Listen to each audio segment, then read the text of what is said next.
Graça e paz, irmãos. Vamos dar início ao estudo de hoje na carta aos Hebreus. A gente poderia passar nesse capítulo 12 um tempo muito grande. Nós falamos sobre ele na semana passada e vamos relê-lo hoje, e uma primeira parte, e deixando uma outra parte para a semana que vem. Vamos ler a palavra de Deus, meditar nela. Então, vamos inicialmente ler no capítulo 12, os versículos 1 até 17. Vamos fazer essa leitura agora. Portanto, também nós, visto que temos a rodear-nos tão grande nuvem de testemunhas, desembaraçando-nos de todo o peso e do pecado que tenazmente nos assedia, corramos com perseverança a carreira que nos está proposta, olhando firmemente para o autor e consumador da fé, Jesus. Jesus, o qual, em troca da alegria que estava proposta,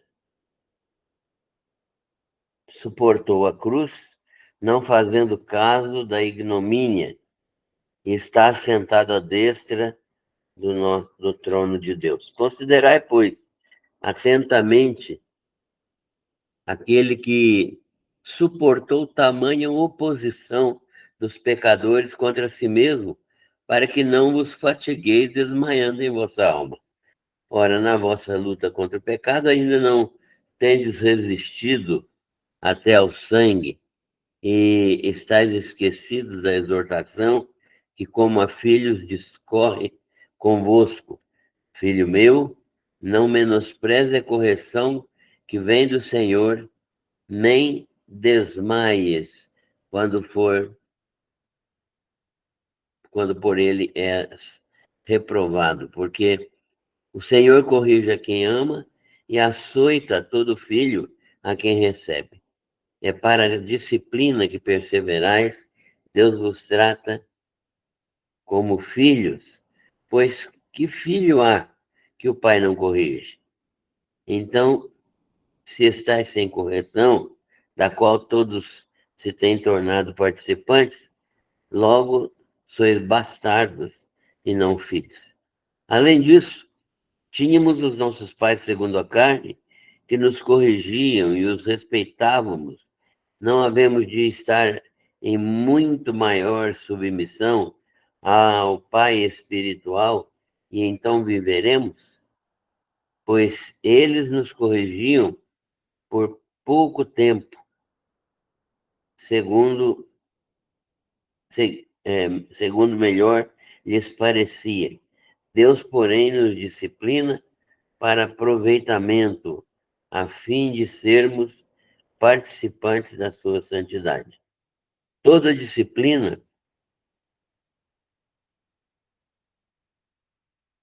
com efeito, no momento não parece ser motivo de alegria, mas de tristeza. Ao depois, entretanto, produz fruto pacífico aos que têm sido por ela exercitados, fruto da justiça. Por isso, restabelecei as mãos descaídas e os joelhos trôpegos, e fazei caminhos retos para os pés, para que não se extravie o que é manco, antes seja curado. Segui a paz com todos e a santificação, sem a qual ninguém verá o Senhor, atentando diligentemente para que ninguém seja faltoso, separando-se da graça de Deus, nem haja alguma raiz de amargura que, brotando, vos perturbe, e por meio dela muitos sejam contaminados. Nem haja algum impuro ou profano, como foi Esaú, o qual, por um repasto, vendeu o seu direito de primogenitura. Pois sabeis também que posteriormente, querendo herdar a bênção, foi rejeitado, pois não achou lugar de arrependimento, embora com lágrimas o tivesse buscado. Que Deus abençoe o seu, a sua palavra, a nossa mente, e que o Espírito Santo use de misericórdia para entendermos esta palavra que vem do Senhor, né? Que vem de Deus para nós. Senhor, agradecemos-te por todas as bênçãos recebidas do Senhor, todos os dias, todos os momentos, todos os instantes da nossa vida têm sido instantes em que a tua mão nos guarda, nos protege, nos supre, nos dá o necessário, nos alimenta espiritualmente, nos dá a graça de vivermos com os irmãos, nos dá a comunhão com a igreja. Nós te louvamos por tudo isso. Pedimos que o Senhor nos dê a paz contínua e que entre nós haja sempre manifestação de amor fraternal, de comunhão constante e de desejo de manifestarmos o dom espiritual que o Senhor nos tem dado a cada um, para que haja crescimento, desenvolvimento da tua igreja, no plano que o Senhor tem para cada igreja, cada congregação local.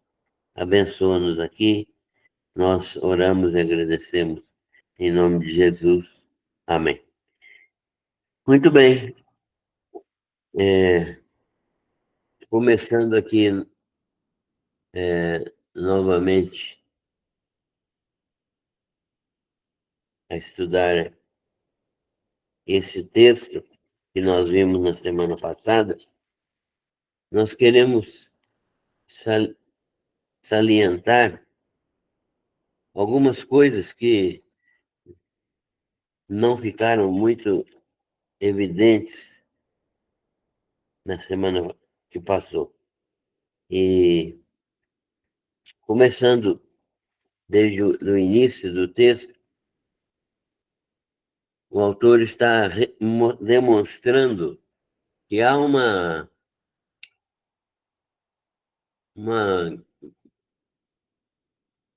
luta verdadeira entre aquilo que Deus deseja de nós e aquilo que acontece na nossa vida.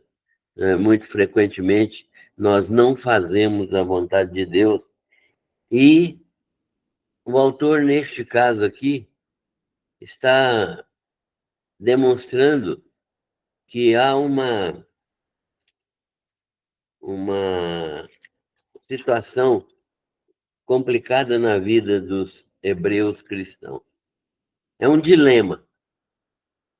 Eles eles eram judeus, ninguém mexia com eles. Os romanos deixaram livres os judeus para praticarem sua religião. Então, nós sabemos que eles podiam adorar livremente. E os judeus tinham a sua religião e a praticavam em todos os lugares por onde eles iam. Então, enquanto eles eram judeus, não tinha nenhum problema. Aí se convertem ao Senhor Jesus Cristo e começa a ter dois problemas. Em vez de um só, em vez de nenhum que eles não tinham, eles passam a ter dois problemas agora. Primeiro, porque eles são cristãos, os próprios judeus estavam contra eles e os perseguiam. E segundo, por serem cristãos, eles eram perseguidos pelos romanos. Então, que situação complicada, né? O que acontece no coração deles, então? Eles começam a lamentar, eles começam a se colocar como sofredores, como vítimas nessa situação. E então eles se, se enfraquecem espiritualmente e eles têm uma tendência a deixar o cristianismo. Eles têm uma tendência a largar tudo. O autor da carta aos Hebreus está prevendo exatamente isso, né? Ele está olhando e escrevendo para esses crentes, dos quais ele tem a percepção de que eles estão enfraquecendo na fé, estão no limiar da fé, assim, deixando de frutificar, de crescer na fé e tendendo a deixar tudo, a voltar para o judaísmo, porque voltar para o judaísmo significaria não ter perseguição nem dos judeus e nem dos romanos. Então, nessa circunstância, é que nós encontramos a carta aos Hebreus, né? O autor da carta aos Hebreus está escrevendo para estes irmãos para levá-los a reconhecer que eles precisam se firmar no cristianismo. E aí ele vai demonstrar por que o cristianismo é melhor do que o judaísmo. Por que o cristianismo é superior ao judaísmo? E ele começa, então, demonstrando que o cristianismo é superior ao judaísmo porque o cristianismo é Deus agindo por meio de Cristo, levando, trazendo, melhor dizendo, para o mundo a salvação eterna que os judeus querem ter e que eles comemoram em cada cordeiro morto essa possível salvação que eles teriam quando chegasse o cordeiro verdadeiro. Os cordeiros que morreram, milhões de cordeiros que morreram durante esta vida judaica, né? Esse modo de caminhar dos judeus desde Abraão até a vinda de Cristo, tudo isso culminaria em Jesus, que é o Cordeiro de Deus que tira o pecado do mundo. Então, o autor da carta aos Hebreus está dizendo: olha, vocês estão iludidos. Na verdade, Jesus é superior a tudo isso. O cristianismo é superior ao judaísmo. Por quê? Porque Jesus é superior a todas essas coisas. Jesus é superior aos anjos, Jesus é superior à lei, Jesus é superior a, a, a todo o sistema levítico, Jesus é superior aos sacerdotes, Jesus é superior aos sacrifícios anuais, Jesus tem exerceu uma mediação entre Deus e os homens que é permanente, que é eterna, que é determinada por Deus e é uma mediação imutável, irrepetível. Ele é o único mediador.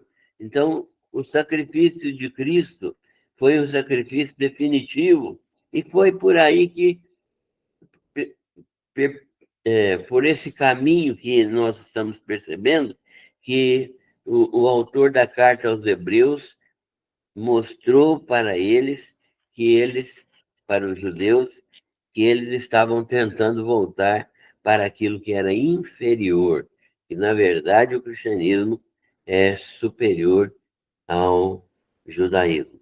E ele mostra isso e vai mostrando detalhadamente e até chegar aos heróis da fé, demonstrando com esses heróis da fé que, na verdade, eles não foram salvos, nem se tornaram é, heróis da fé, porque eles eram praticantes do judaísmo, mas porque eles tinham uma fé naquele que viria. Então ele mostra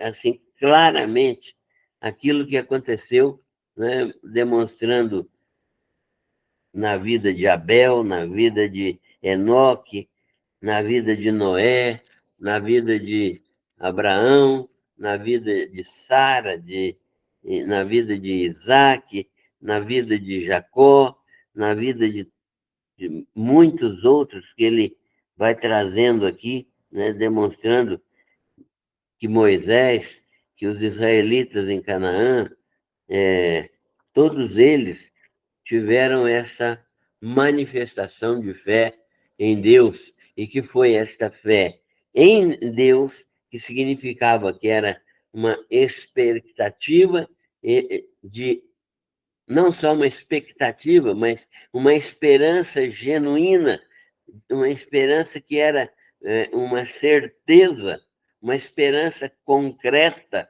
de que verdadeiramente Jesus Cristo veria e como veio e seria então a completa redenção daqueles que creram nele. Então, o autor da carta aos Hebreus está falando para eles isso. Olha, também nós que estamos rodeados de um grande número uma grande nuvem, um número extremamente grande, não só esses que foram mencionados, mas muitos outros, nós que estamos sendo rodeados por essa tão grande nuvem de testemunhas, devemos nos desembaraçar de todo o peso.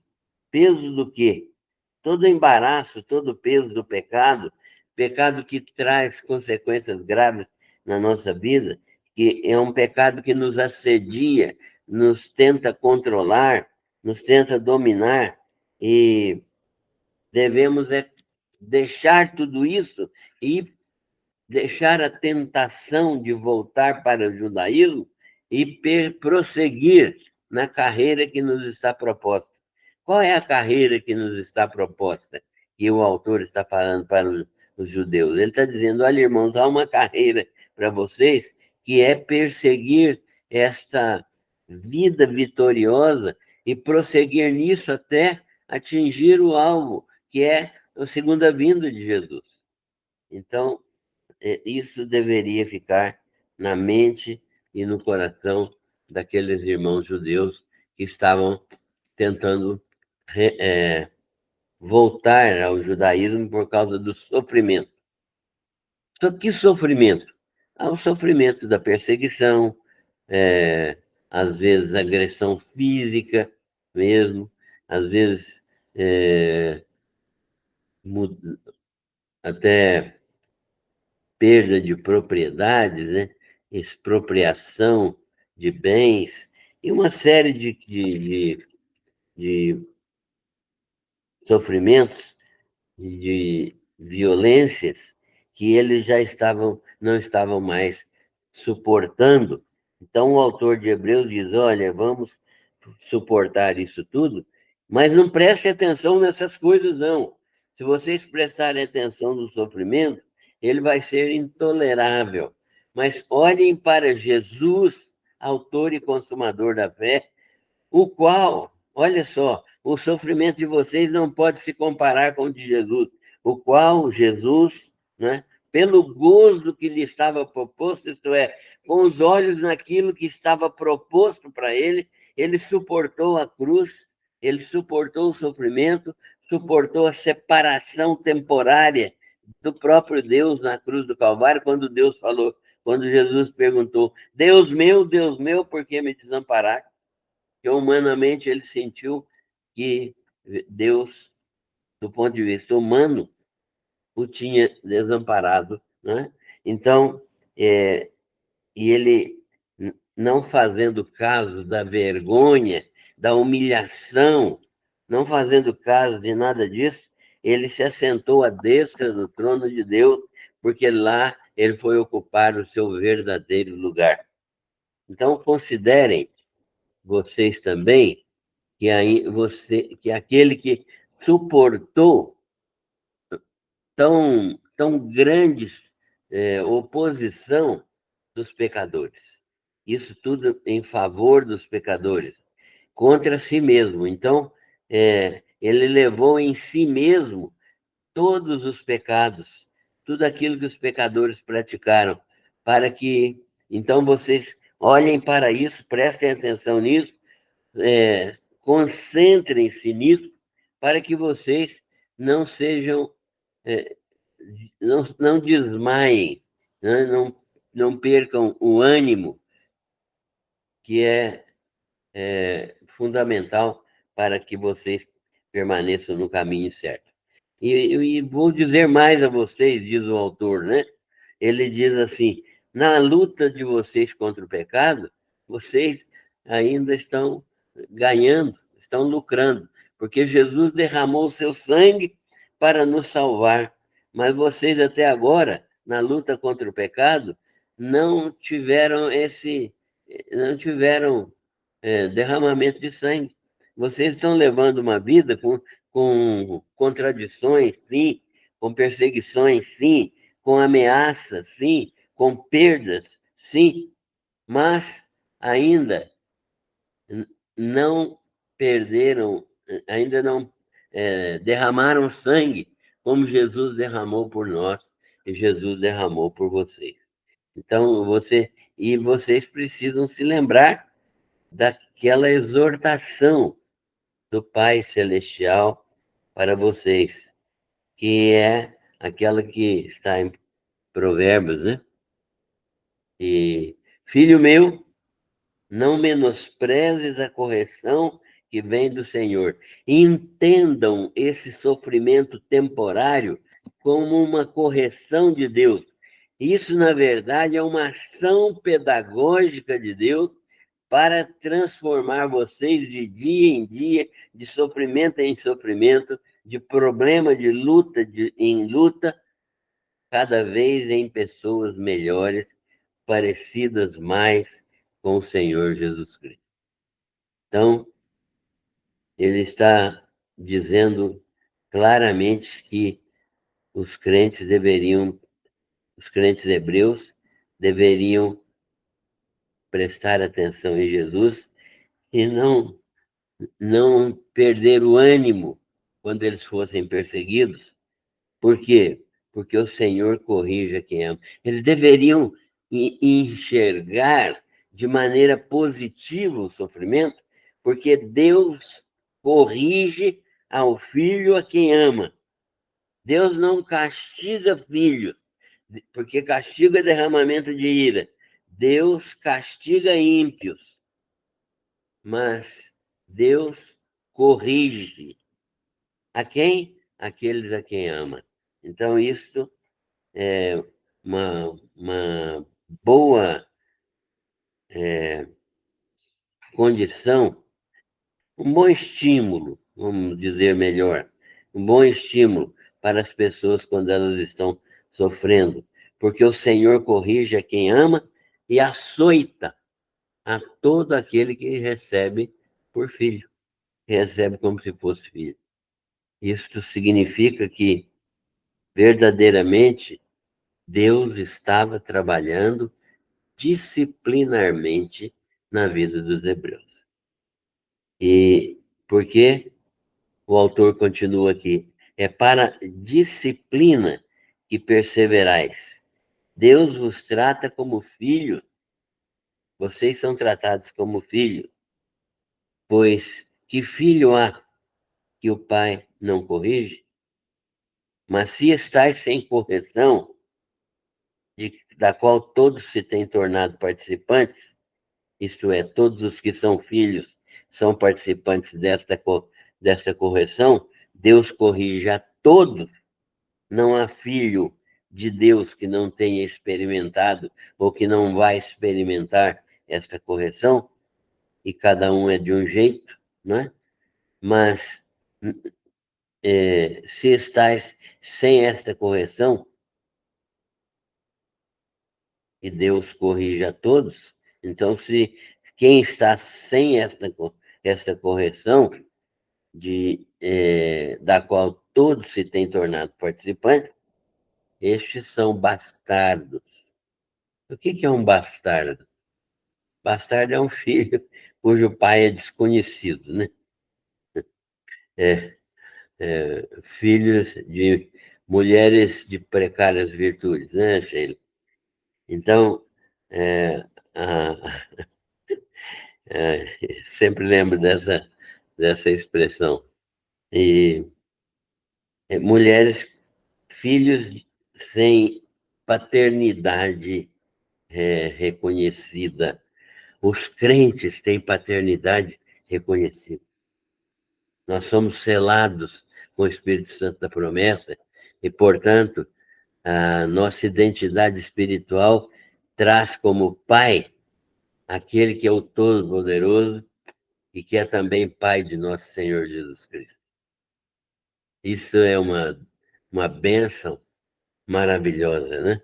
A identidade dos crentes traz como pai, né, o nome do Senhor dos Exércitos, Jeová, Pai de nosso Senhor Jesus Cristo, Deus eterno, que nos comprou para si mesmo com o sangue precioso de Jesus. Muito bem. Se a gente parasse aqui, já teríamos matéria para digerir por muito tempo. Mas nós queremos terminar esse texto, senão a gente fica só num texto por muito tempo, e não é bom isso. Além disso, o autor da carta aos Hebreus fala: vocês estão tentados a desanimar, mas prestem atenção, porque além de ser o nosso Pai, e um Pai zeloso, por isso que ele está nos permitindo sofrer, além disso, há um exemplo dos nossos próprios pais humanos, os nossos próprios pais humanos, segundo a carne, né? Eles nos corrigiam, mas eles nos corrigiam segundo a sua própria, o seu próprio modo de ver, mas nós os respeitávamos.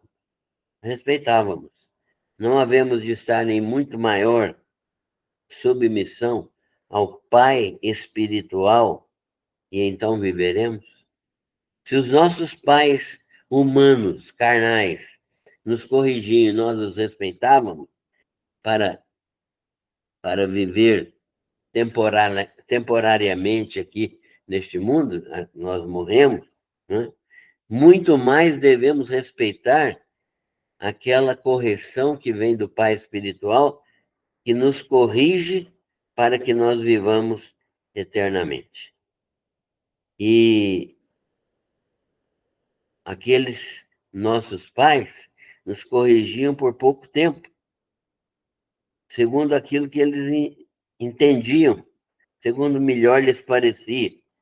Mas Deus nos disciplina para aproveitamento, a fim de sermos participantes da sua santidade.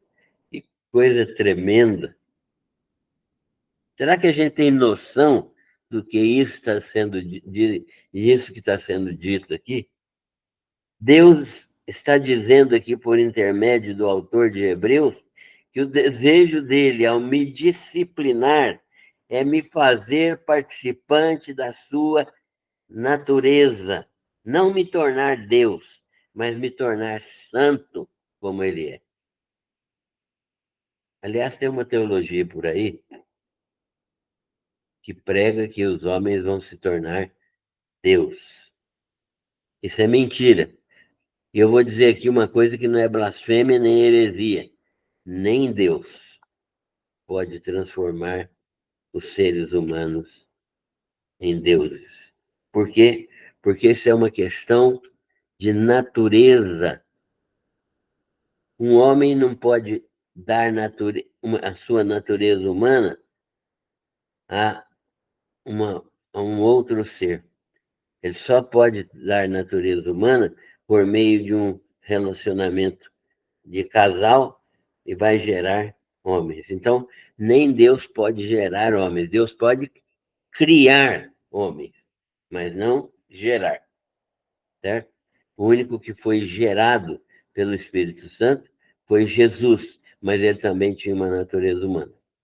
Então, espero que entendam isso, para que não haja dúvidas e não saiam por aí dizendo que estou ensinando heresia aqui, porque não é isso que nós estamos compartilhando.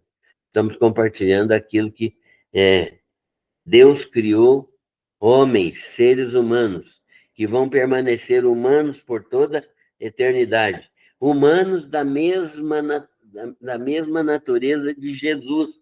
Jesus hoje tem duas naturezas. Ele é uma única pessoa com duas naturezas, a natureza humana e a natureza divina. Isso já faz a gente entender que nós só teremos natureza humana porque nós não foi Deus que nos gerou, né? Toda geração de Deus tem que ser divina. Por isso Deus não nos gerou, mas ele nos criou. E por isso que ele gerou Jesus, porque Jesus é Deus e é homem ao mesmo tempo. Espero que isso tenha ficado menos complicado do que muita gente anuncia e fala por aí. Então, nós somos, Deus tem planejado para nós que nós tenhamos a mesma santidade dele.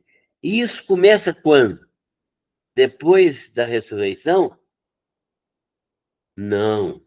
Isso começa no dia da sua conversão, no dia da minha conversão, no dia da conversão dos judeus cristãos.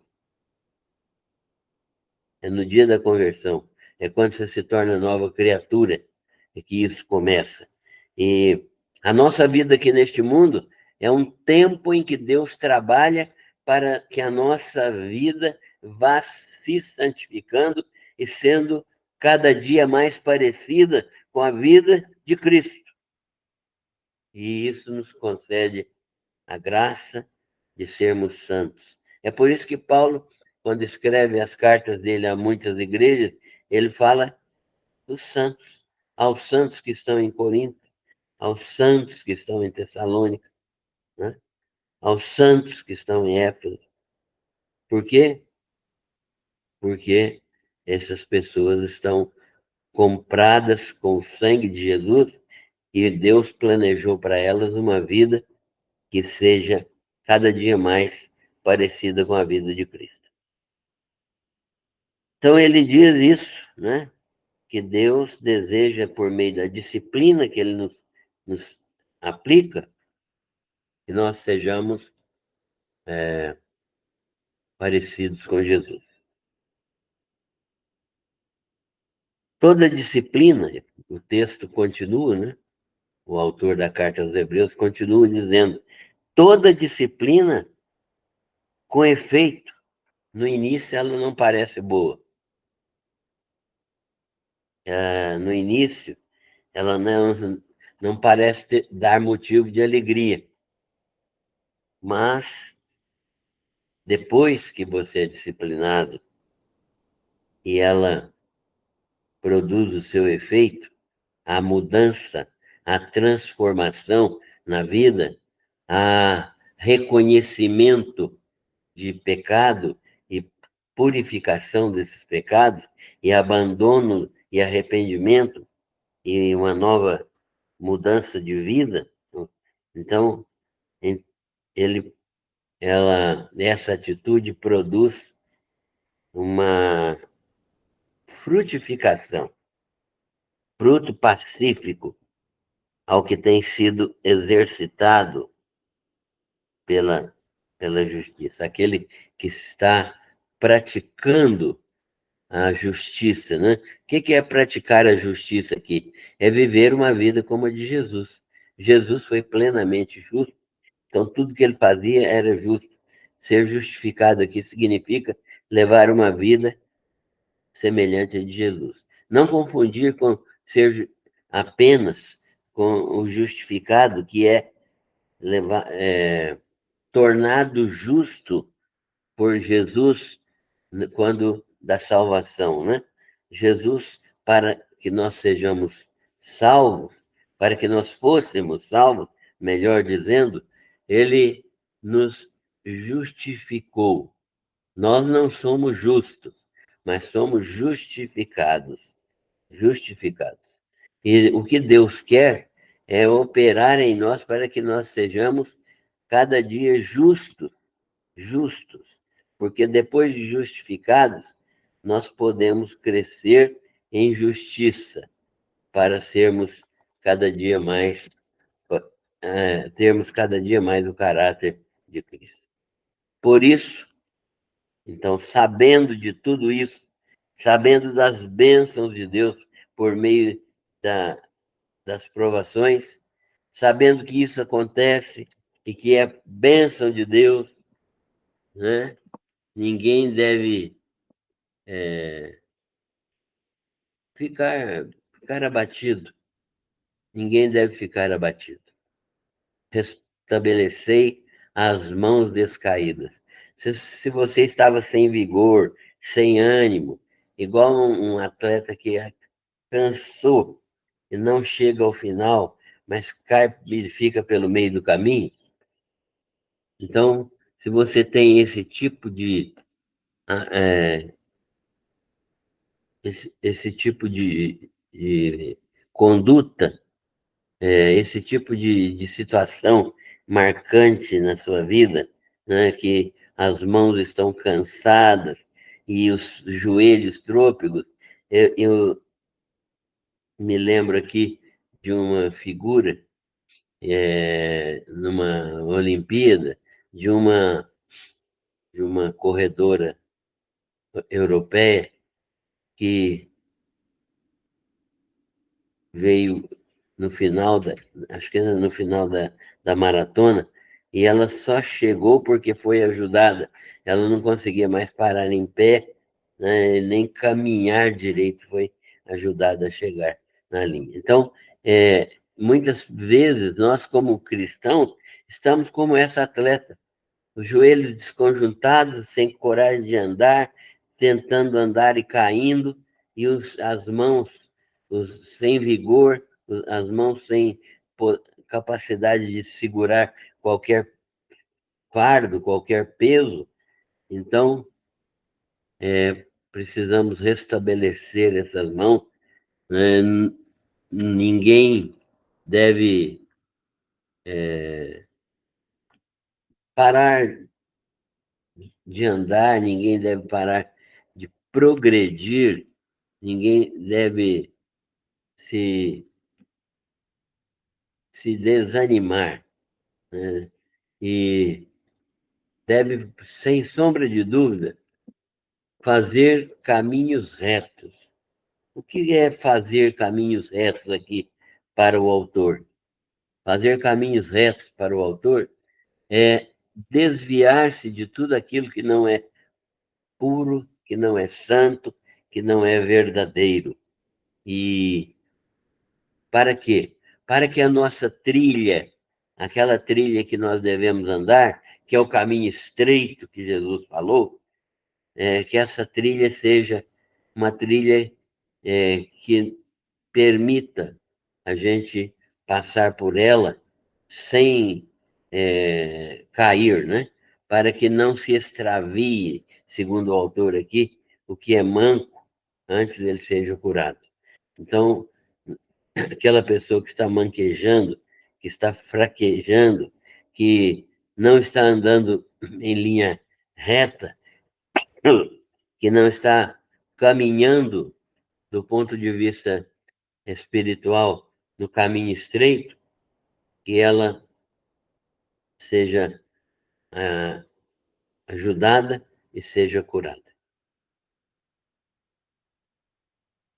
O que é que deve acontecer com estas pessoas que têm esse tipo de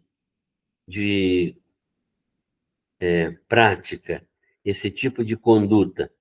As pessoas que passam agora, com a exortação que o autor da carta está fazendo, o que essas pessoas devem fazer para demonstrar que elas estão se tornando firmes novamente no caminho do Senhor? Primeiro, devem seguir a paz com todos. Seguir a paz com todos significa que o nosso relacionamento é importantíssimo nesse processo. A congregação é fundamental. Mais uma vez, temos que falar do valor da congregação. Temos que falar do valor de estarmos juntos uns com os outros, de como Deus usa pessoas na nossa vida e usa nossa vida na vida das pessoas também. Então, nós nos edificamos mutuamente. E isso gera um relacionamento de paz, porque para congregarmos, devemos amar uns aos outros. O maior mandamento que Jesus deu foi esse: amai-vos uns aos outros, tanto quanto eu vos amei. E isso é a base da pacificação.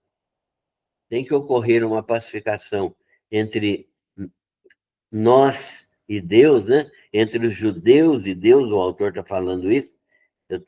Às vezes a gente já fala aplicando, mas os judeus deveriam ser pacificados com Deus, e isso aconteceu com a morte de Jesus. Eles deveriam ser pacificados com eles mesmos, entre eles mesmos, de modo que eles constituíssem uma congregação pacífica, e entre eles e os gentios, que estavam entrando na família de Deus, que é a família que Deus prometeu a Abraão e que pela fé era constituída também de gentios. Então, o texto nos afirma que é preciso seguir a paz, mas é seguir também a santificação. A santificação é aquilo que nós falamos aqui agora há pouco no texto anterior que nós estudamos, né? Que Deus deseja que nós recebamos a sua própria santidade. Deus não nos torna deuses, mas nos torna homens e mulheres santos, santificados. E essa santificação é fundamental, porque ela é o modo de viver segundo o Senhor Jesus. É a imitação de Jesus. É aquilo que Paulo fala aos Coríntios: sede meus imitadores, como eu sou de Cristo. É esse tipo de vida que Paulo espera dos coríntios e que o autor da carta aos Hebreus espera deles também, né? E que Deus espera de nós, os crentes do século XXI, atentando diligentemente. Então, seguir a paz com todos é a santificação, sem a qual, isto é, se você diz que é crente, mas a sua vida não cresce em santidade diariamente, olhe bem para a sua vida, porque pode ser que você não seja crente, não seja um crente. Ele diz aqui, seguir a paz com todos e a santificação, sem a qual, sem isto, sem santificação, ou sem esse processo de aperfeiçoamento, sem esse processo de assemelhamento com Jesus, né, diariamente, sem essa possibilidade de parecer cada dia mais com Jesus, ninguém verá o Senhor. Não é perda de salvação, é nunca ter tido ela. Porque eu creio, assim, que todas as pessoas que são novas criaturas, que a Bíblia diz categoricamente que é habitada pelo Espírito Santo. O que o Espírito Santo vai produzir? Assemelhamento com Jesus. Ele vai parecer, ele vai produzir um tipo de vida semelhante ao viver de Cristo e um tipo de vida crescente, que nós vamos crescer em santidade diariamente. E, além disso, o autor ensina o seguinte: atentando diligentemente, porque ninguém que seja faltoso, para que ninguém seja faltoso, separando-se da graça de Deus, sem nem haja raiz de amargura. Então, ninguém seja faltoso, não devemos continuar na prática do pecado. Por quê? Porque se continuamos na prática do pecado, estamos separados da graça de Deus. A prática do pecado significa a experiência diária de quem não se converteu. Existe pecado? Existe. Nós vamos praticar pecado? Vamos, infelizmente. Né? Se dissermos que não temos pecado, fazemos um mentiroso. Devemos permanecer no pecado? Não, nunca, jamais. Como escapar disso? Confessando os nossos pecados. Porque se confessarmos os nossos pecados, ele é fiel e justo para nos perdoar os pecados e nos purificar de toda injustiça. Então, esse texto nos ajuda a compreender isso. E fala também de uma situação que é muito comum na vida dos crentes e que não deveria permanecer na vida dos crentes. Nem haja, em, é, nem haja alguma raiz de amargura. O que é raiz de amargura? Ela produz, olha só, vamos definir o que ela é, mas olha o que ela faz. Brotando entre vós, vos perturbe, e que por meio dela muitos sejam contaminados. Mágoa. Mágoa é aquilo que é o efeito, é uma ofensa que produz em mim uma reação de tristeza, de ira, às vezes, de raiva, ficar chateado porque foi ofendido ou foi lesado. Isso é mágoa. A mágoa não perdoada, ela leva ao ressentimento. O que é o ressentimento?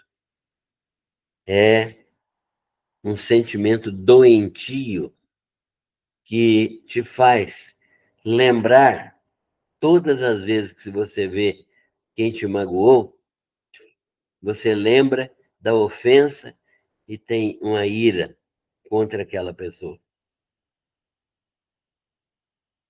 E isso leva à raiz de amargura. A raiz de amargura significa que você agora plantou uma árvore e essa raiz de amargura vai produzir uma árvore cujo fruto é só uma ação espiritual maligna. Essa raiz de amargura transforma a pessoa em uma pessoa que frutifica para. Não posso nem chamar de fruto. Produz um tipo de reação que é como se fosse uma árvore com os frutos bichados, ou com frutos de má qualidade, ou frutos que não podem ser utilizados, né? É a raiz de amargura, ela frutifica para o mal. Então, observe a escada: mágoa, ressentimento, raiz de amargura. Só tem um remédio para isso: o sangue precioso do Cordeiro. Isso significa confessar, deixar, procurar resolver por meio do perdão, perdão e reconciliação. Não há outra conversa. Não precisa tomar remédio, não precisa chamar psicólogo, não precisa fazer qualquer outro tipo de tratamento sem. Não estou negando a eficiência de tratamento, não. Mas estou dizendo que ele é inútil sem que haja reconciliação e perdão. Eu creio que nós venderíamos, as farmácias, os institutos farmacêuticos venderiam muito menos remédios psiquiátricos se isso fosse resolvido. Mas muitos crentes escutam isso aqui, entra por um ouvido e sai pelo outro. Aliás, seria até bom fazer um ser humano com um ouvido só, né? Porque aí entrava por um ouvido, não tinha por onde sair. Mas, então, essa raiz de amargura, que é o ponto final da mágoa, e brotando, é raiz de amargura que vai brotar, vos perturbe, e por meio dela, muitos sejam contaminados. Vai formar uma árvore que vai frutificar erradamente. Muito bem. Nem haja algum impuro ou profano, como foi Esaú. Ou seja, qual o valor que nós estamos dando às bênçãos de Deus para nós? O que é que nós valorizamos? O que o autor está dizendo aqui, olha, é uma coisa que muita gente vai achar que é maluquice, mas não sou eu que estou dizendo, é o autor da carta. Ele está dizendo, olha, o sofrimento é uma bênção. O sofrimento é uma bênção. Por quê? Porque o sofrimento vai trabalhar na sua vida. Você precisa se aproximar de Deus, agradecer a Ele pelo seu sofrimento, não permanecer no sofrimento. Se puder sair dele, muito bom.